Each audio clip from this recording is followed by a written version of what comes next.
तो सगळे कशा आहात? Start with the second session. तर काल आपण हायब्रिडायझेशन करायची ते आपण त्याच्यामधले आपण मेथोडॉलॉजी की how it is been done, purposes घेतले आपण, बेटर प्रोडक्शन हवं आहे, बेटर क्वालिटी हवं आहे, डिझीज असला पाहिजे, पेस्ट असला पाहिजे, एन्व्हायरमेंट स्ट्रेसला रेजिस्टंट प्रॉपर्टी. तर आपल्याला वेगवेगळ्या प्लांट्समध्ये प्लांट हायब्रिडायझेशन आजचं आपलं टार्गेट आहे की आपण हे सगळं करून काय प्रोड्यूस केलं. तर त्यासाठी आपल्याला ऑलरेडी अवेलेबल काही प्लांट हायब्रिडायझेशन प्रोड्यूस केलेले व्हरायटीज डिस्कस इंडियामध्ये. तो बघा, discuss topic the Indian hybrid crops. Indian hybrid crops. So let's start.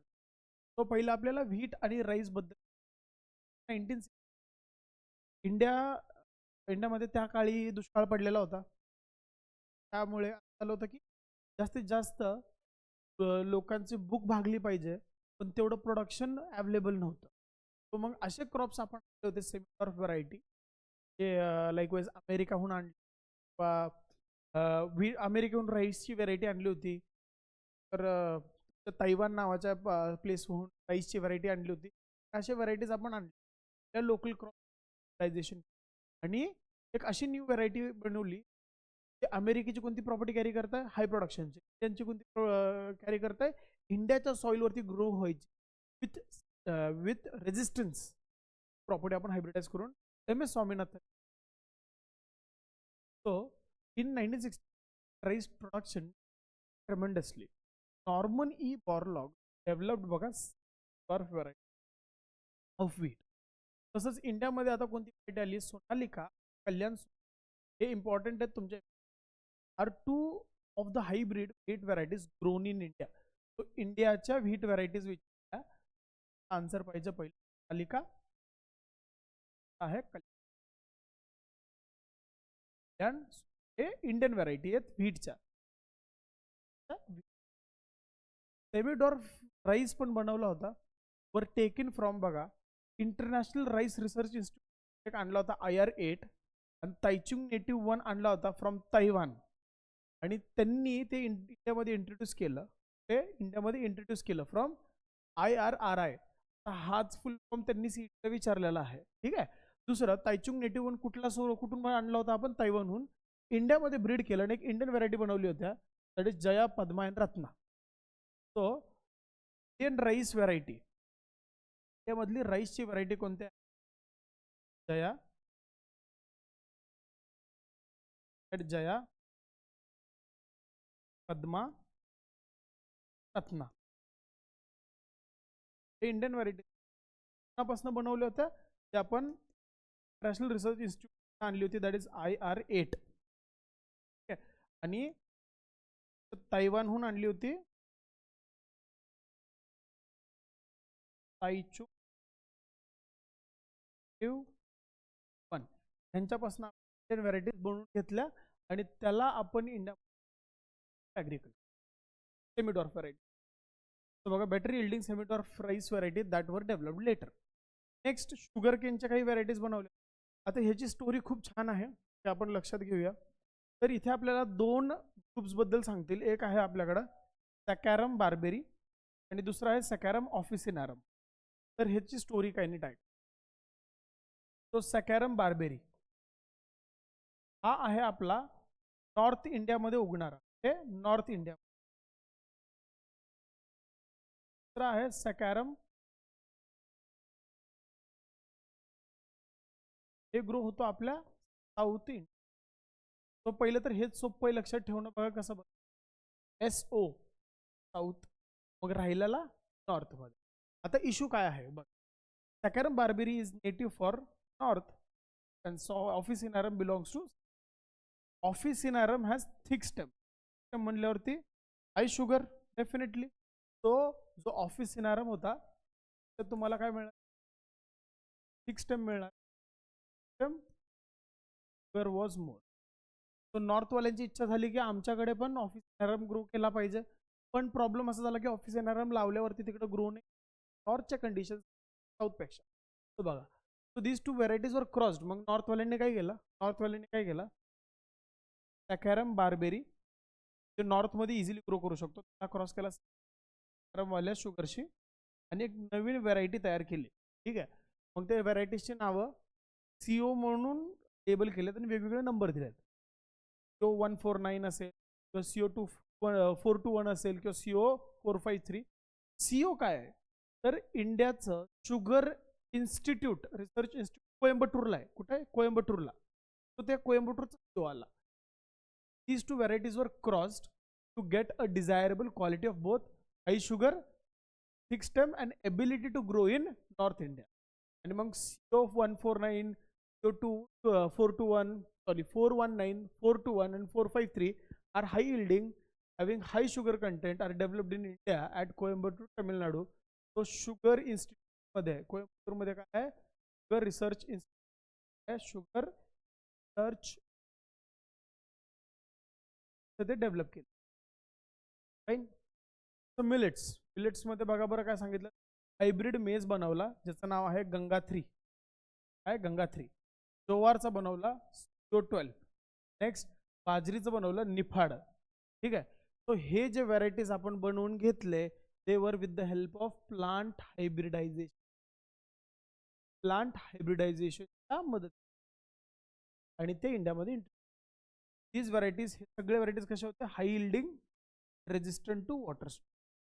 विचारतील हाय इल्डिंग, रेजिस्टंट टू वॉटर कोणते डेव्हलप केले, तर गंगा3 ऑफ मेज, CO12 ऑफ जोवार आणि निफाड ऑफ बाजरा. हे MCQ ला पडतील. So make sure you remember. ह्याचा तुम्हाला एक बेस्ट असं राहील एकच चार्ट कशाचा आहे त्याच्यासोबत व्हरायटी बनवली. ठीक आहे.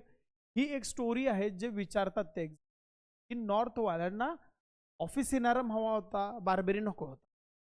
बार्बेरी नॉर्थमध्ये ग्रो होतोय आणि ऑफिसिनारम जास्त प्रोडक्शन देणार जास्त. तर त्यांनी बार्बेरीला पण नाराज नाही केलं, ऑफिसिनारमला आणलं. कसं, बार्बेरी बरं क्रॉस केलं ऑफिसिनारमला आणि एक अशी व्हरायटी निर्माण केली जी बार्बेरीचं ability to grow in north maintain ठेवलं आणि ऑफिसिनारमचं to have thick stem and store more sugar in it ही कॅरेक्टर त्यांनी आणली.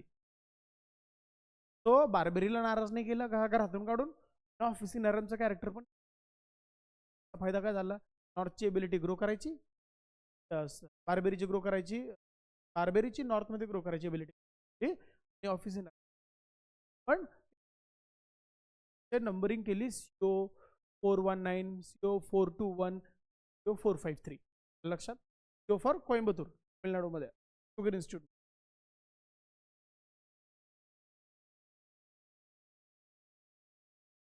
नेक्स्ट आपण बघूया काय आहे. पण एक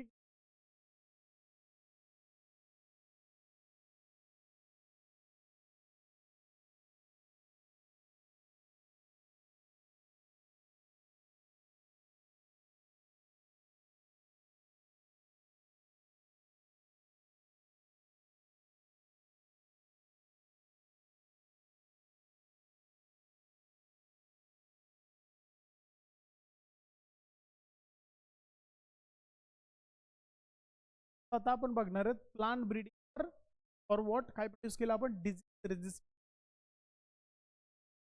तो बघा काय, some of the disease caused in plants are fungus. काय कॉज्ड, ब्राउन रस्ट ऑफ एक फंगस आहे, fungus that causes the disease. त्यासाठी रेजिस्टंट क्रॉप बनवायची गरज होती, कारण की आपण गहू, बाजरी, राईस, शुगर, कॉटन खूप मोठी industry India.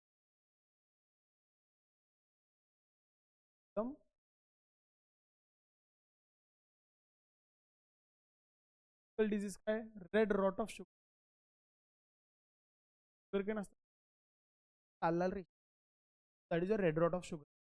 And late blight of पोटॅटोची जी असतात, पोटॅटो प्लांट असतात ते डॅमेज्ड असतात. इन्फेक्शन प्लांटला डॅमेज करणं लागणार. बॅक्टेरियल डिजीज आहे ब्लॅक रॉट ऑफ आपली कॅबेज असेल, कॉलीफ्लावर असेल, हे ग्रुप्स काळे काळे डाग पडलेले असतात. That is called black rot of viral disease आहे. टोबॅको मोझेक तंबाखूच्या पानाला डॅमेज करतं, फॉर्मेशन डॅमेज होतं. तर मग हे जे आजार आहेत, या आजार हे ग्रुप कॉज करतात त्यांनी. This is a chart definitely MCQ साठी इम्पॉर्टंट आहे. ओल्ड पेपर्स मध्ये तुम्हाला हा मॅच द फॉलोइंग साठी आलेला आहे. थेरी पेपर्स येतो. फंगलच्या 3 डिसीज, बॅक्टेरियाचे 1 डिसीज काही तसे. फंगसचा पहिला काय, ब्राऊन रस्ट व्हीट, तर red rot of sugar cane, late blight of potato, हे झाले 3 फंगस डिसीज. त्याच्यानंतर बॅक्टेरियल डिसीज आहे आपल्याकडे black rot of crucifer, viral disease आहे tobacco mosaic virus, which tobacco mosaic disease. Tobacco वाला इझी आहे, बॅक्टेरियाला पण इझी आहे थोडा थोडा. Black rot फंगसचे 3. नेक्स्ट आहे आपल्याकडे, तो बघा, तर बेसिक ऑब्जेक्टिव्ह काय होता. आता आपल्याला ब्रीडिंग, मगाशी आपण ब्रीडिंग कशासाठी केली, हाय प्रोडक्शन. आता आपल्याला ब्रीडिंग करून काय करायचं, असे क्रॉप्स आणायचे आहेत, असे क्रॉप्स तयार करायचे आहेत जे ह्या आजारांना आपोआप naturally resistant. So let's see. So the basic objective of breeding for disease resistance develop inherent quality in the plant to prevent the pathogen from causing the disease. Such varieties of plants are called. अशा varieties of plants ला काय म्हणणार आपण, disease resistant. पहिले त्यांनी आजार सांगितले, नंतर आपल्याला सांगणार की आपण कोणकोणते व्हरायटीज प्रोड्यूस केलेत ते डिसीज रेजिस्टंट. तर हा चार्ट सांगेल आपल्याला काय याच्यात कोणकोणते प्रकारचे आजार आपल्याला माहिती आहेत, आणि हा चार्ट सांगणार आहे की त्या आजारांना टॅकल करण्यासाठी, वेगवेगळ्या आजारांना टॅकल आपण कोणकोणते क्रॉप्स प्लांट ब्रीडिंगनं बनवलेले. लक्ष द्या. So basic technique used the same as for normal hybridisation process. टेक्निकना हायब्रिडायझेशनच्या मदतीनंच आपण क्रॉप्स बनवलेले आहेत ह्या चार्टमधले. ठीक आहे. तो सगळेच पुस्तकातले सगळेच नावं तुम्हाला असे नाही बनवले. कधी कधी म्युटेशन पण करावं लागलेले, कधी कधी आहे ना आरडीएनए टेक्नॉलॉजीने पण प्रोड्यूस केलेले आहेत. पण ह्या चार्टमध्ये आपल्याला डिसीज रेजिस्टंट क्रॉप कसा बनवलेला आहे आपण, by method of hybridisation process. हायब्रिडायझेशनच्या मदतीनं हे क्रॉप्स बनवले. Let's see. तो पहिली व्हरायटी आली आहे व्हीटची. व्हीट इज एक जी व्हरायटी बनवली तिचं नाव आहे हिमगिरी. हे ऑलरेडी MHTC आलेला आहे. 2015ला आला होता. MHTC हा क्वेश्चन केलेला आहे. कोणती व्हरायटी व्हीटची काय आहे डिसीज रेजिस्टंट. बघा, मगाशी आपण व्हीटच्या 2 व्हरायटीज ऐकल्या. That was your Sonalika and Kalyan Sona. ह्या 2 कशाच्या होत्या, हे कसल्या व्हरायटीज होत्या, हाय प्रोडक्शनच्या, हाय प्रोडक्टिव्हिटी वाले व्हीटच्या व्हरायटी. आता जे आपण बघतोय हिमगिरी, हे डिसीज रेजिस्टंट आहे. डिसीज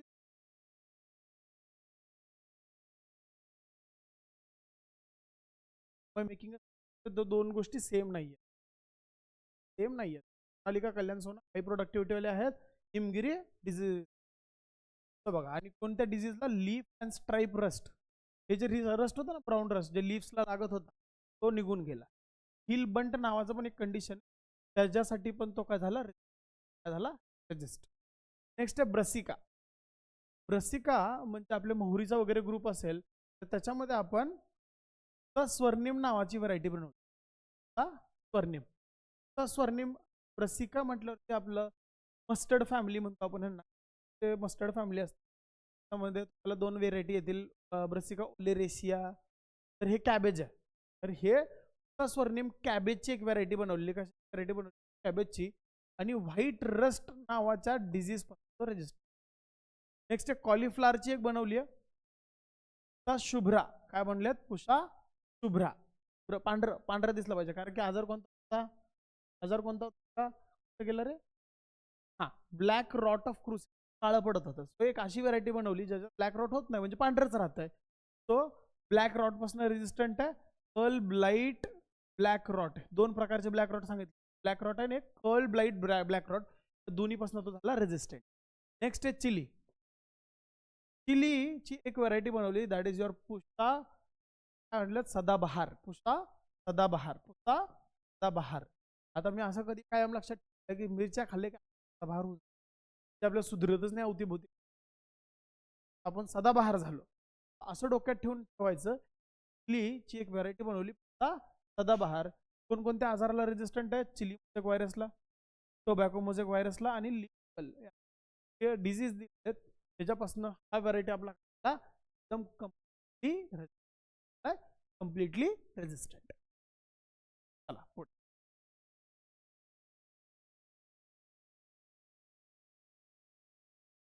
आता आपण नेक्स्ट पार्ट मध्ये बघणार आहेत की प्लांट ब्रीडिंग नाही करता आलं तर आपण दुसरे काही मेथडॉलॉजीज यूज आहेत का produce varieties. Varieties are going to help us for various crop breeding mechanics. Technology illegal that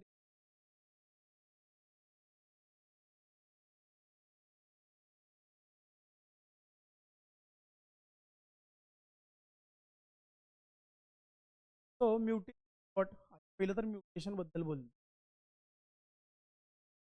mutation काय? Mutation चिकुडी rice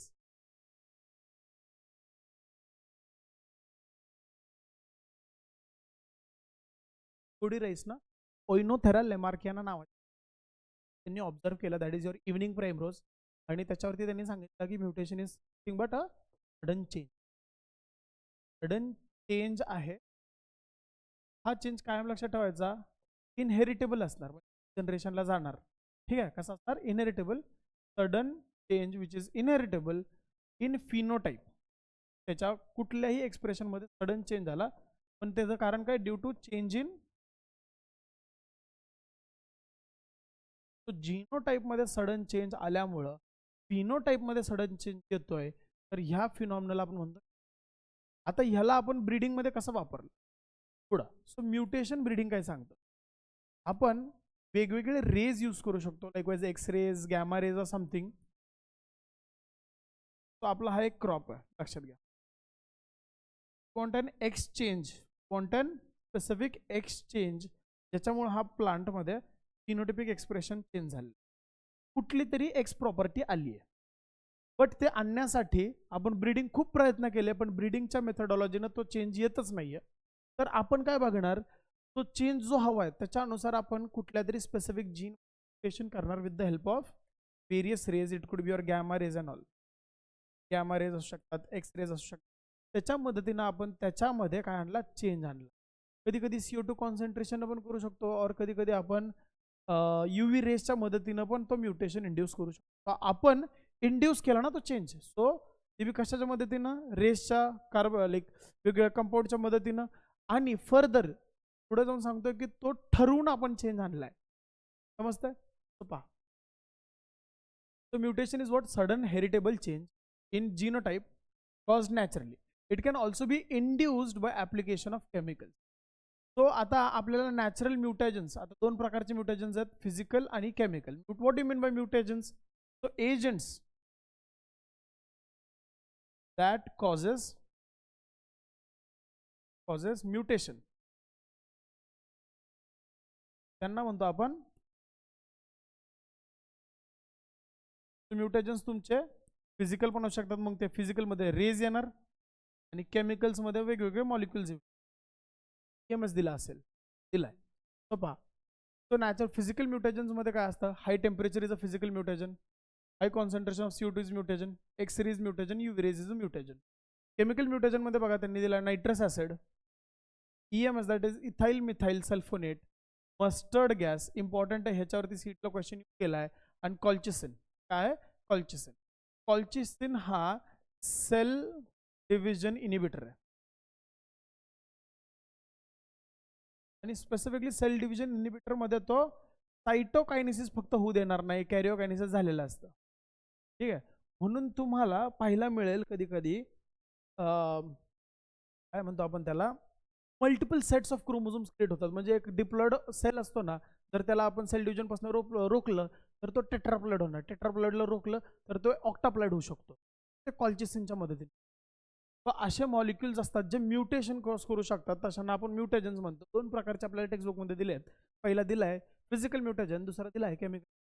clear? तो बघा, सीडलिंग्स किंवा सीड्सवरतीच आपण हे अप्लाय करतो. Are irradiated by CO2 60 CO60 expose to UV bulbs, X ray machines etcetera. Mutation causes gene mutation होणार, star mark काय होतं change, and even chromosomal aberration, chromosomal स्ट्रक्चरमध्ये पण चेंज, आणि दोन्ही पण म्युटेशनचेच प्रकार आहेत. The treated seedling are then screened, म्हणजे त्याला परत आपण लावून बघणार फॉर रेजिस्टन्स, त्याच्यामध्ये तो मग रेजिस्टन्स, नॅचरल रेजिस्टन्स आला का नाही, ज्या आजारापासून आपल्याला त्याला वाचवायचा आहे त्याचं रेजिस्टन्स आलं का नाही जीन म्युटेशन केल्यामुळं. कारण की बघा, लेट्स से हा तो इन्फेक्शन होता किंवा ऑर्गॅनिझम हा ह्याला डॅमेज करणार, इज अबाउट टू डॅमेज हिम. पण आपण काय केलं, एक्सरे, UV रे, गॅमा रे किंवा CO60 किंवा तुमचा अजून EMS असू शकतं, ह्याच्यामध्ये जर आपण ह्याच्यामध्ये चेंज आणला, now this infection can not infect, म्हणजे याचा अर्थ त्याच्यामध्ये काय आलं, रेजिस्टन्स आला. पण ते आला का नाही कसं बघणार, मग त्या सीडला घेऊन लावायचा, त्याला ग्रो करायचा आणि चेक करायचा, परत इन्फेक्शन टाकून का नाही स्क्रीनिंग होणार. एक्झाम्पल बघा, resistance like screening for resistance to disease or high yield बनलाय का नाही एक्सेट्रा. एक्झाम्पल दिलं त्यांनी असा, जगन्नाथ व्हरायटी कशाची, राईसची. MCQ विचारू शकतात की म्युटेशन ब्रीडिंगनं आपण कोणती व्हरायटी बनवली, तो Jagannath variety of rice, NP836 wheat जे डिझीज रेजिस्टंट आहे. मग इंदोर 2 व्हरायटी ऑफ कॉटन जे काय रेजिस्टंट टू बॉलवॉर्म, हे MCQ ला विचारू शकतात. इंदोर 2 कशासाठी आहे, मग रेजिना 2 दिला आहे, it is a variety of cabbage which is resistant to bacterial root. तुम्ही कायम लक्षात ठेवा की काय करायचं, 3 कॉलम बनवायचे. सगळ्यात पहिलं कोणती स्पीशी आहे, ठीक आहे, कोणती आहे. दुसरं काय चेंज आणलाय, मग तो हाय यील्डिंग असू शकतो, डिझीज रेजिस्टन्स असू शकतो, एन्व्हायरमेंटल रेजिस्टन्स, कोणता चेंज आणलाय. लास्टली मग त्याचं एक्झाम्पल काय, एक्झाम्पल जसं की आपण म्हटलो की व्हीटचं आपण समजा हाय यील्डिंग व्हरायटी आणली, समजा हाय यील्डिंग व्हरायटी आपण म्हटलो कोणती, हिमगिरी. हिमगिरी तिकडे आणलं, सॉरी इथं आपण म्हटलो की रस्ट रेजिस्टन्स, तर व्हीटचं रस्ट रेजिस्टन्स वाला एक्झाम्पल कोणतं आहे, हिम. पण तिथंच व्हीटचं आपण म्हणू हाय यील्डिंग, त्याचं कोणतं एक्झाम्पल आहे, सोनालिका, कल्याण सोना. असं करायचं. असं एक अख्खा चार्ट बनवला ना तुम्ही, समजतं, मेक शुअर यू डू दिस. लक्षात.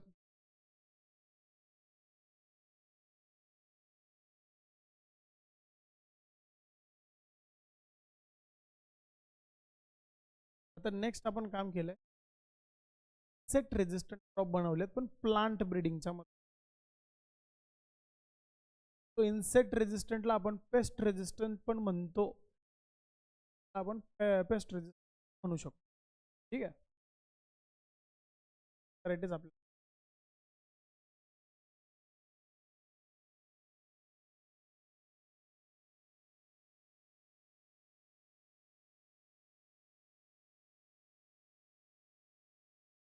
पहा आता इन्सेक्ट्स काय करतात, आपल्या क्रॉपला आजारी नाहीत पाडत, ते आपल्या क्रॉपला खातात आणि प्रोडक्ट आहे ते डॅमेज करतात, प्रोडक्टला काय करतील, डॅमेज करतील.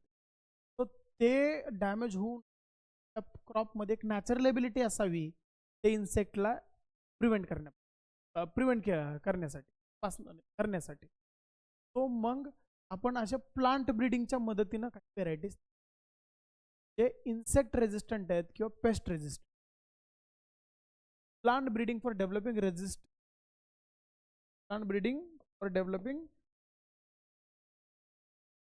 To insect pests. Insect being herbivores incur heavy loss in quantity and quality of crop. The resistance in crops can be developed by following ways. त्याने कोणकोणत्या मेथडनं, तर ते म्हणतात की मॉर्फोलॉजिकल आपण जे इन्सेक्ट रेजिस्टन्स कसा प्रोव्हाइड केला जातो एखाद्या प्लांटद्वारे, तर पहिला काही मॉर्फोलॉजिकल बदल असले पाहिजेत. मॉर्फोलॉजिकल बदल म्हणजे काटेच आहेत, त्याच्यावरती काटे ते इन्सेक्ट खाऊ शकत नाही, मॉर्फोलॉजिकल बदल. पण तिथंच काही बायोकेमिकल चेंजेस, बायोकेमिकल रेजिस्टन्स, त्याच्यात ते खाल्ल्यानंतर ते मरतील, एखादा केमिकल त्याच्या शरीरात जाईल इन्सेक्ट ते मरतील. जसं की बॅसिलस थुरिंजियन्सिसचं एक केमिकल आहे, जो एक बॅक्टेरिया तयार करतो, आणि ते केमिकल आपल्या एखाद्या इन्सेक्टनं खाल्ला, ठीक आहे, तर ते काय करतं, त्या इन्सेक्टनं जर खाल्ला तर तो मरतोय. बॉलवर्म मोस्टली कॉटनला खातात, ते का, तो केमिकलमुळे मिळेल. तो आपण ह्याचे ॲप्लिकेशन्स बघितलेत, बट आता आपल्याला प्लांट ब्रिडिंगच्या मेथडनं आणायचे. सो दोन प्रकारे रेजिस्टन्स मिळते. So development of morphological characters like hairy leaves in cotton, wheat develop vector resistance from, एक असा व्हीट बनवायचा जो जॅसिड्स आणि सिरियल लीफ बीटल्स यांच्यापासून आपल्याला व्हीटला वाचवायचं असं सांगितलं. त्याच्यानंतर सॉलिड स्टेम असेल, जे लय मजबूत असेल, solid stem in wheat leads to resistance in stem borer. स्टेम्सला थोडं थोडं खाणारे, जर स्टेम लय मजबूत असेल तर स्टेम बोरर्स त्याला खाऊ शकत नाहीत. किंवा बायोकेमिकल कॅरेक्टर्समध्ये काय सांगतात, resistance to insects and pest. For example बघा, high aspartic acid and low nitrogen and sugar in maize lead to resistance against stem borer. लक्षात आलं? 4 मार्क. त्यांनी आपल्याला काही एक्झाम्पल्स दिले आहेत. पहिलं कोणते दिलेले नोट डाऊन करतोय, लक्ष द्या. कॉटनमध्ये आपल्याला हेरी लीव्स आणायचे. हेरी लीव्स वाला फीचर जर आलं तर कॉटन इज सेफ. नेक्स्ट सांगतायत आपला व्हीट. व्हीटमध्ये आपल्याला कुणापासून वाचवायचं आहे, प्रोटेक्ट फ्रॉम. व्हीटमध्ये पण हेरी लीव्स आणलेत आपण, कॉटनमध्ये पण हेरी लीव्स आणलेत, आणि व्हीटमध्ये पण हेरी लीव्स आणलेत from, hold second, right. Cotton is damaged by jacids. Okay. Your wheat is damaged by leaf beetle. ठीक आहे. आणि ह्यांच्यापासून जर to protect from them, cotton and wheat will be given a feature of hairy. एक morphological आहे, morphological. दुसरा आपला व्हीटला अजून एक कंडिशन पासून वाचवायचं आहे, स्टेम बोरर्स पासून. स्टेम्सला खाणार आहे, तर त्यांच्यामध्ये आपण कोणता चेंज आणलाय, सॉलिड स्टेम आणायचे. बघा मी लिहून देतो, हे तुम्ही, हे झाले तुमचे morphological change. Next biochemical change. त्यामध्ये बघा कुणा मेजसाठी आणलाय, मेजसाठी कुणापासून प्रोटेक्ट करायचं आहे, स्टेम बोरर. कुणापासून प्रोटेक्ट करायचं आहे, मेज स्टेम बोरर. कोणता चेंज आणलाय, पहिला हाय ॲस्पार्टिक ॲसिड. नेक्स्ट सांगतायत लो नायट्रोजन. नेक्स्ट सांगतायत लो शुगर. हे असं कॉम्बिनेशन ऑफ केमिकल्स असतील तर ते स्टेम बोरर्स मेजची स्टेम खात. क्लिअर आहे? खात. हा तुमचा कोणता चेंज आहे, बायोकेमिकल रेजिस्टन्स. बघा अजून एक सांगितलं बायोकेमिकल, नेक्टरलेस कॉटन. सांगतात नेक्टरलेस कॉटन. तो कॉटन मध्ये तो प्रोटेक्शन प्रोव्हाइड करायचा आपल्याला against nectarless cotton having leaves develop resistance against bollworm. Against bollworm. कोणता चेंज आणतोय आपण, चेंज होतोय, नेक्टरलेस असला पाहिजे. काय सांगतात, स्मूथ.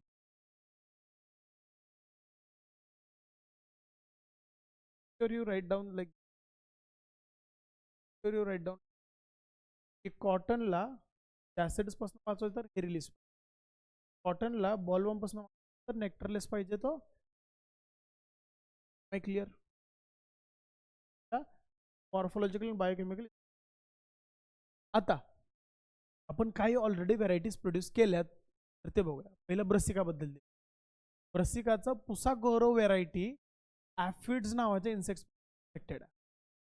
त्यानंतर फ्लॅट बीन्स चपट्या मोठ्या बीन्स असतात, तर त्याच्यात दोन वेगळे प्रकार आहेत, पुसा सेम2 सेम3. हे जॅसिड, ॲफिड आणि फ्रूट बोरर ह्या 3 इन्सेक्ट्स पासून रेजिस्टंट. ओकरा म्हणजे भेंडीचा प्रकार आहे. उसा सावनी A4. सावनी आणि A4 are protected from shoot and fruit borer. लक्षात. तो क्रॉप व्हरायटी आणि मला हे सगळे चार्ट्स एकदा तोंड पाहिजेत. तर हे जे ॲडिशनल मी साईड वाईज लिहून देतोय मधलं सेपरेट आउट देतोय which will make easy to make. ठीक आहे.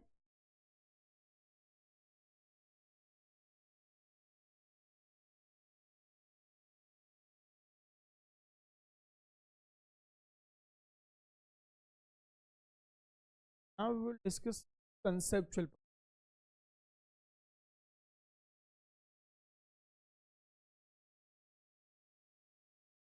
important part. Theory question. Theoretically.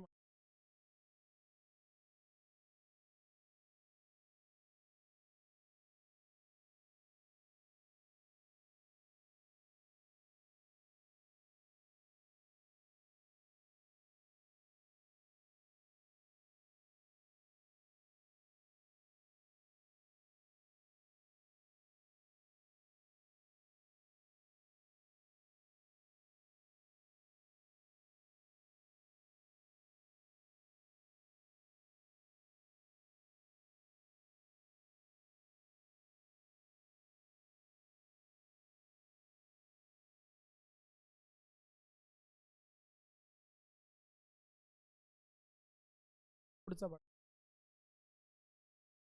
Start with so tissue time कमी प्लांटची तयार होणार. आपल्याला जसा कॅरेक्टर हवा आहे तसा वाला प्लांट. पण आता दरवेळेस असं ब्रीडिंग करून घेणं टफ. तर टिश्यू डिझायर्ड प्लांट सेल्स घेतले. सेल्सला आपण त्या प्रत्येक एका सेल पासून एक अख्खा त्याला म्हणतो आपण सेल पासून प्लांट बनवायचा. तो टिश्यू कल्चर बेस क्लोन्स बनवायला. काय बनवायला? लक्ष द्या. It is actually a collection of different techniques. त्यात एक मेथड नाही आहे, भरपूर साऱ्या गोष्टी कोलॅबोरेटेड आहेत आणि ते रिझल्टंट जे फिनॉमिना निर्माण झाला आहे that. So here it is in fact emerged as a technique of plant biotechnology. Biotechnology virgin product येते. Here isolated cells, critical tissues or organs are grown in vitro म्हणजे लॅब मध्ये. Okay, lab मध्ये on a solid और liquid medium. तर aseptic म्हणजे without infection. असलं infection असावं अवतीभोवती, नाही तर आपलं सगळं फेल होऊन जाईल ना. Aseptic and controlled condition. Controlled condition light पडली ती, ह्युमिडिटी तिथली, टेम्परेचर त्याचं, हे सगळं मेंटेन कंट्रोलमध्ये ठेवून जेव्हा आपण एखादा सेल टिश्यू ऑर्गन ग्रो करतोय, टिश्यू माय क्लिअर.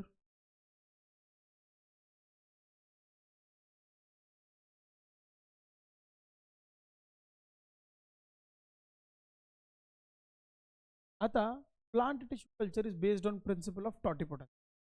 तो सोप्या भाषेत टॉटिपोटन्सी एक एबिलिटी असते कुठल्याही सेलची, कुठल्याही नाही काही सेल्सची, to give rise to whole plant, give rise to whole organism किंवा to give rise to organ. तर त्या फिनॉमिनल म्हणतो आपण टॉटिपोटन्सी.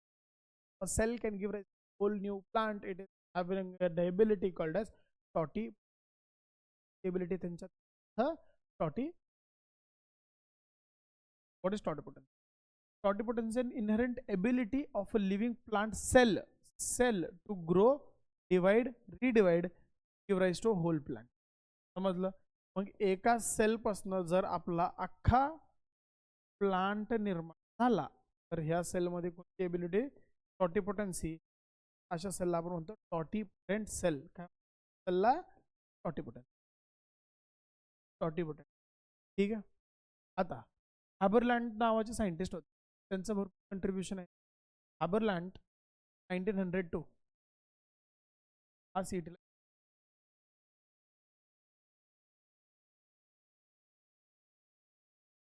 हा माणूस ना seat. So Haberland for the first time conceived this idea and developed the concept of in vitro cell culture, that is plant morphogenesis. So टॉटिपोटेन्सीचा idea सगळ्यात पहिल्यांदा हॅबरलँड नावाच्या सायंटिस्ट आला, पुढं चालू झालं इन विट्रो म्हणजे साईड लॅब सेलचं कल्चर प्लांट बनवणे. त्याच्यामध्ये बघा ना एक सेल आहे, त्याच्यापासून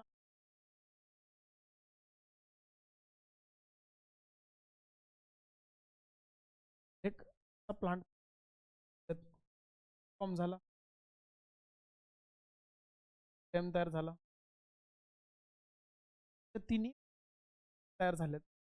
प्लांटचा आपण काय केलं, प्रत्येक मॉर्फोलॉजिकल पार्ट तयार केला ना, प्लांट मॉर्फोजेनेसिस.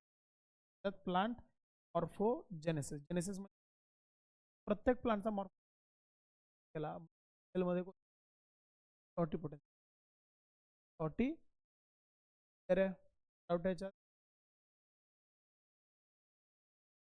तो plant tissue culture medium content, आता त्या कल्चर मीडियम बद्दल बोलते की ज्याच्यामध्ये आपण त्याला ग्रो करणार. एका मीडियम मध्ये आपल्याला ठेवावं लागतं, त्याशिवाय त्याला न्यूट्रिशन कुठं, आपल्याला ऑक्सिजन द्यायला लागेल त्याला, त्यातनं आपल्याला वेस्ट बाहेर काढत राहावं लागेल, कारण की तो डिवाइड करणार म्हटलं ते वेस्ट तयार करू शकतो. सगळ्या गोष्टी मेंटेन ठेवायचं, टेम्परेचर मेंटेन ठेवायचं, तिथलं पीएच मेंटेन ठेवायचं, सगळं मेंटेन डिवाइड करायला फोर्स करायचा. ह्या प्रोसेस प्लांट मॉर्फ. तो हे टिश्यू कल्चर मधनं निर्माण झालेली प्रोसेस आहे. तर plant tissue culture medium contains all essential minerals. Essential minerals काय, सोडियम आहे, पोटॅशियम आहे, कॅल्शियम आहे. प्लांट म्हणल्यावरती मॅग्नेशियम बनतो, मॅंगनीज बी लागतो. इसेन्शियल एलिमेंट्स त्या मीडियम. पुढे कार्बोहायड्रेटचा सोर्स असणार का, तर शुगर गरजेची आहे, because sugar is the primary source of energy. Cell डिव्हिजनला एटीपी पाहिजे, एटीपीला आपल्याला शुगर द्यावं लागते. प्रोटीन्स पाहिजेत नक्कीच, फॅट्स पाहिजे, म्हणजे सगळे न्यूट्रिएंट दिले. पाणी, ग्रोथ हॉर्मोन्स मध्ये तुम्हाला सगळ्यात common growth hormone auxin, cytokinin पाहिलं. ऑक्झिन आणि सायटोकिनिन कायम लक्षात ठेवा, ऑक्झिन आणि सायटोकिनिन नावाचा हॉर्मोन तो. नेक्स्ट व्हायटमिन्स असतील नक्कीच. अगार, ज्याच्यावरती अगार दिल्यानं तो मीडियम सॉलिडिफाय होतो, अगार नसेल तर तो मीडियम लिक्विडिफाईड राहतो. तो अगार त्याला युजली आपण सॉलिडिफिकेशन साठी, तो कॅलस कल्चर मध्ये आपण agar max. Next the most commonly preferred medium है एमएस, मुराशिक आणि स्कुग मीडियम. एमएस मीडियम म्हणतात, ते सगळ्यात कॉमन मीडियम आहे, बिकॉज एकदम बॅलन्स्ड येतो.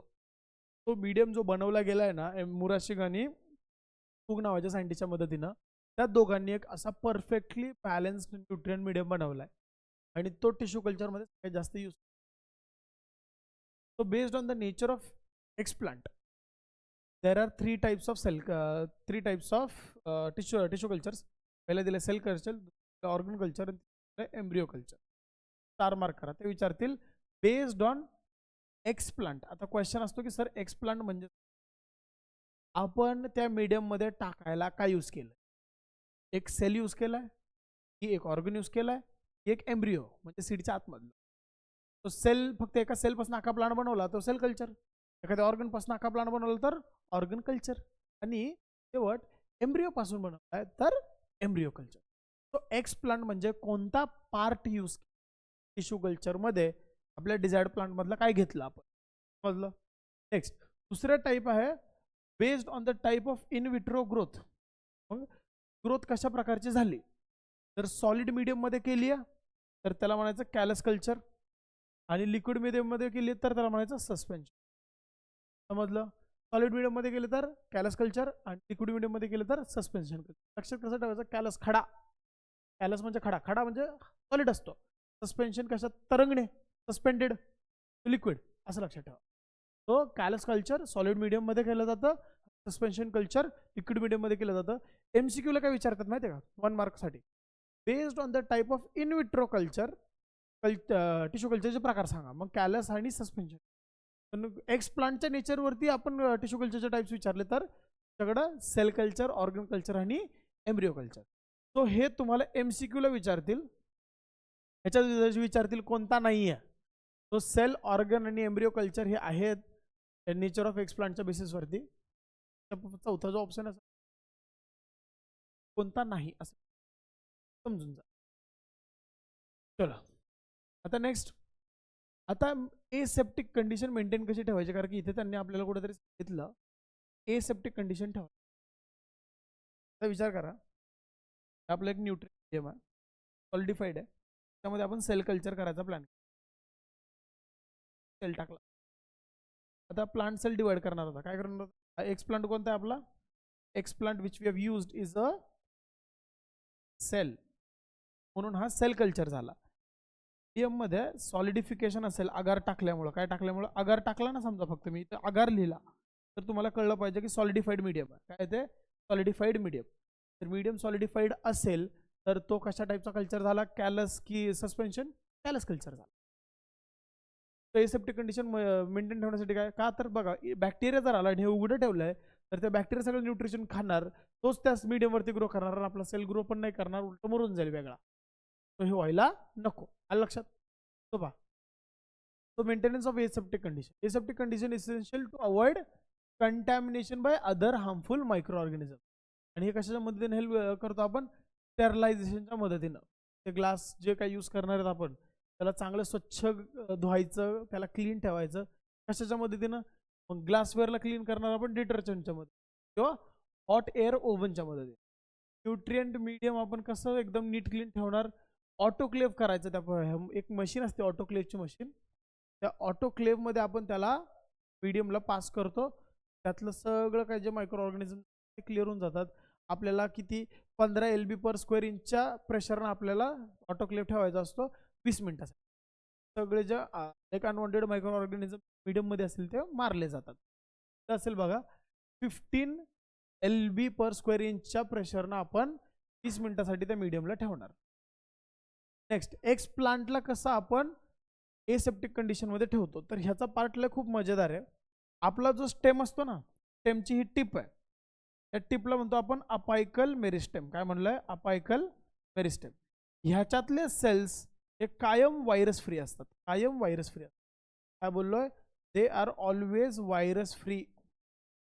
सेल आपण बिंदास्त घेऊ शकतो, they are always virus free.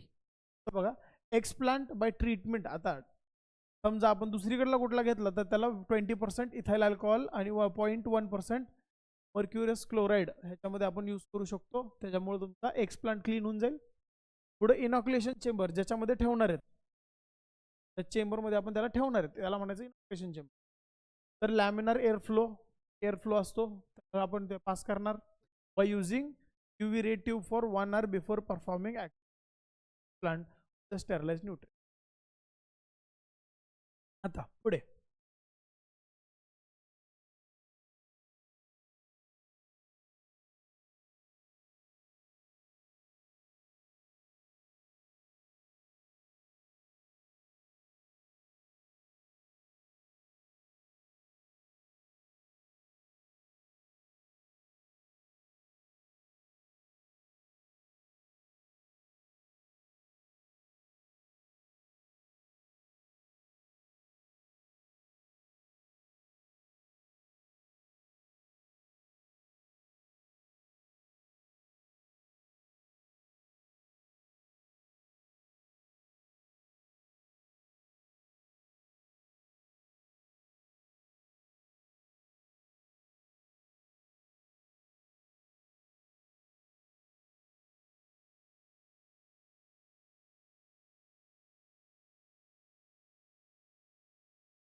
लक्ष द्या, बाकी अजून काय कंडिशन.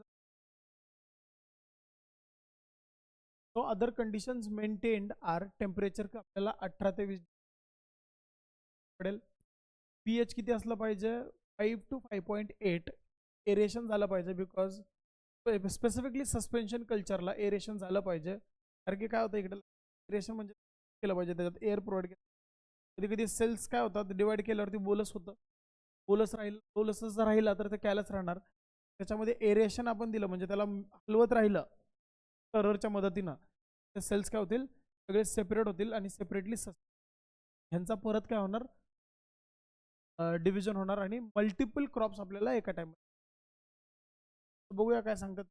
आपल्याला आता सस्पेन्शन कल्चर आणि कॅलस कल्चर मध्ये काय फरक आहे. तो पहिला कॅलस कल्चर, हे डिफरन्स बिटवीनला येऊ शकतं बरं का. डिफरन्स बिटवीनला येऊ शकतं. Callus culture solid medium is use. पहिला डिफरन्स सॉलिड मीडियम. इथं सस्पेन्शन कल्चर आपल्याला बघायचं की त्याच्यामध्ये liquid medium. So the callus culture solid medium is used. The development and organization of first the cells of explant divide and redivide to form an undifferentiated cell called as callus. तो काय होत आहे callus culture मध्ये.